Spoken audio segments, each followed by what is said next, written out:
రథసప్తమి. ఈ రథసప్తమి అంటే ఏంటి అసలు? అసలు ఎందుకు చేయాలి? ఆ రోజు చేయవలసిన విశేషాలు అంటే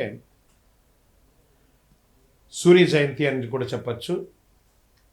ఆరోగ్యాన్ని ఇచ్చే ఒక అద్భుతమైనటువంటి ఒక డే, హెల్త్ డే అని కూడా చెప్పచ్చు. అందరికీ నమస్కారం. రథసప్తమి అంటే కేవలం ఒక పండుగ కాదు, ఇది సూర్యుని యొక్క మహోత్సవం. అందరూ కూడా సూర్య నమస్కారం అంటుంటారు చూసారు. ఆ 12 నమస్కారాలు బ్లెండ్స్ అంతా చేయకుండా సూర్యుడికి చేసుకుంటే శరీరంలో ప్రతి అవయవం కదులుతుంది. ఫస్ట్ ఆరోగ్యం అంటేనే సూర్యుడు, సూర్యుడు అంటేనే ఆరోగ్యం. మాఘమాసం శుక్లపక్షం సప్తమి తిథి నాడు సూర్యుడు తన దివ్య రథంపై ఉత్తరాయణ ప్రయాణం ప్రారంభిస్తారు. శాస్త్ర విశ్వాసం ఇది. అంటే దక్షిణాయనమయ్యి ఉత్తరాయణ ప్రారంభం కావాలి కదా. 7 గుర్రాల మీద కూర్చొని, రథం మీద కూర్చొని సూర్యుడు తన యొక్క యాత్రను ప్రారంభిస్తున్నట్ట 7 దిక్కులకి. అంటే అందరూ ఆరోగ్యంగా ఉండాలని ఆయన ప్రారంభించేశారు. అందుకని దీన్ని సూర్య జయంతి అని కూడా అంటారు. సూర్యుని రథానికి 7 గుర్రాలు, ఇవి 7 వర్ణాలు, 7 రోజులు, 7 శక్తులు సూచిక. ఈరోజు చేసిన సూర్యారాధన వల్ల ఆరోగ్యం, శక్తి, తేజస్సు, దీర్ఘాయుస్సు లభిస్తాయని శాస్త్రోక్తి. చేస్తే మంచిది కదా.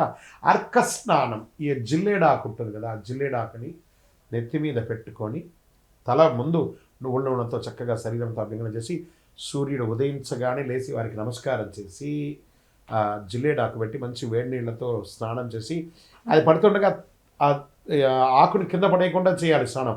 అదే నీళ్ళ యొక్క ఫోర్స్తో పడిపోవాలి. పెట్టుకోవడం మాత్రమే మన బాధ్యత. అంటే జిల్లేడాక అంటే అవును, అక్కడే శ్వేతార్క మూల నివాసాయ. ఆయన శ్వేతార్కం అంటే ఆయనకి చాలా ఇష్టం, తెల్లటి జిల్లేడు అంటే. ఆ అర్కం ఎలా పెట్టుకోవాలి? ఆకులు తల, భుజాలు, మోకాళ్ళపై ఉంచుకొని స్నానం చేయాలి. ఇది రోగ నివారణకు ఒక అద్భుతమైనటువంటి శక్తి. కాబట్టి ఆన్లైన్లో తెచ్చుకొని, సిటీలో ఉన్న వాళ్ళకి దొరకవచ్చు, ఆన్లైన్లో తెచ్చుకొని, లేదా కొంచెం అటుపక్క అలా వెళ్ళండి. ఊరు బయట వెళ్ళాలంటే ఎక్కడ పడితే అక్కడ జిల్లేడు చెట్టు ఉంటుంది, తెచ్చి పెట్టేసుకొని కవర్లో పెట్టేసుకోండి, చక్కగా తెచ్చుకోండి. ఇంకా తూర్పు దిశగా నిలబడి సూర్యుడికి అర్ఘ్యం నీళ్లు వదలడము.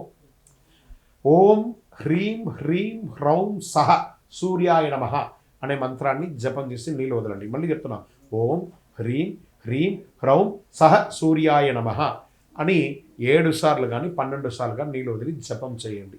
చాలా బాగుంటుంది. ఇంకా జనరల్గా యోగా పద్ధతిలో సూర్య నమస్కారం అనేది ఉంటుంది కదా, ఆ పద్ధతి ప్రకారం దానికి ఒక్క సూర్య నమస్కారాన్ని 7 సార్లు చేయాలి. అంటే 12 కలిపితే 1, దాన్ని అలా 7 సార్లు చేయండి. సంవత్సరానికి కావాల్సిన ఎనర్జీ నకసిక పర్యంతం ఆరోగ్యం అంతా బ్రహ్మాండంగా అయిపోతుంది. ఆరోగ్యం సూర్యానుగ్రహం వల్లే లభిస్తుంది. కాబట్టి రథసప్తమి నాడు చేసిన సూర్యారాధన సంవత్సరంతో శక్తినిస్తుంది. అద్భుతమైనటువంటి విశేషాలను పొందుతాయి. ఈరోజు ఏం చేయాలి? ఉదయం లేవగానే అద్భుతంగా పెద్దవాళ్ళకి నమస్కారం చేయాలి. మంచి ఒక చెట్టు నాటాలి. ఒక్క చెట్టు అయినా ఈరోజు నాటాలి అని చెప్పడం ఆరోగ్యం.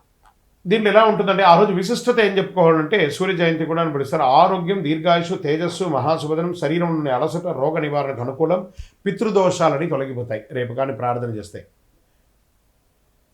ఉదయం సూర్యోదయానికి ముందే లేచి తూర్పు దిశగా నిలబడి సూర్య నమస్కారాలు చేసి ఏం చేయాలి? మన నైవేద్యం ఏం చేయాలి? బెల్లం పొంగలి, తీపి పొంగలి, గోధుమ, బెల్లం, నెయ్యి ఇవన్నీ కూడా దానం ఇవ్వచ్చు, నైవేద్యంగా పెట్టచ్చు.